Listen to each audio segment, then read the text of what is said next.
ఇక వీళ్ళ సంగతి చూడొచ్చు. ఇక సార్ సంగతి సిఐ రాజు నాయకు సంగతి, ఇక ఈయన సంగతి వేరే ఉన్నది. ఈయన సిఐ, ఈయన సిఐ అయితే ఇక్కడ ఎస్ఐదో భాగవతం, ఇక్కడ సిఐదో భాగవతం. వీళ్ళు ఏం చేయాలి? వీళ్ళు వచ్చినటువంటి బాధితులకు న్యాయం చేయాలి. ఫిర్యాదు ఇచ్చినటువంటి వాళ్ళకి ఇన్వెస్టిగేషన్ చేసి న్యాయం చేసేటువంటి బాధ్యత.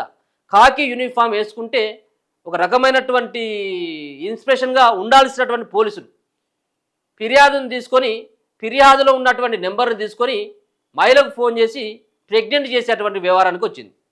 అంటే న్యాయం చేయండి సార్ అని చెప్పేసి పోలీసు మెట్లు ఎక్కితే నీకు న్యాయం చేసుడు కాదు గర్భం చేస్తున్నటువంటి తిరిగి ఉన్నది ఈ కథ.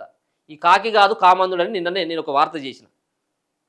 నువ్వు ఫిర్యాదు చేసుకొని న్యాయం చేయాలి, కానీ నువ్వు ఆ ఫిర్యాదులో ఉన్నటువంటి నెంబర్ని తీసుకొని ఆమెకు ప్రెగ్నెంట్ చేసి పెళ్లి చేసుకుంటానని చెప్పేసి మోసం చేస్తే ఈయన పైన కేసు, ఇంకా ఈయన పైన కూడా కేసే. ఆలస్యంగా వెలుగులోకి వచ్చిందట సార్ వ్యవహారం. ఎస్ఐ విజయ్ కుమార్ ఈయనే.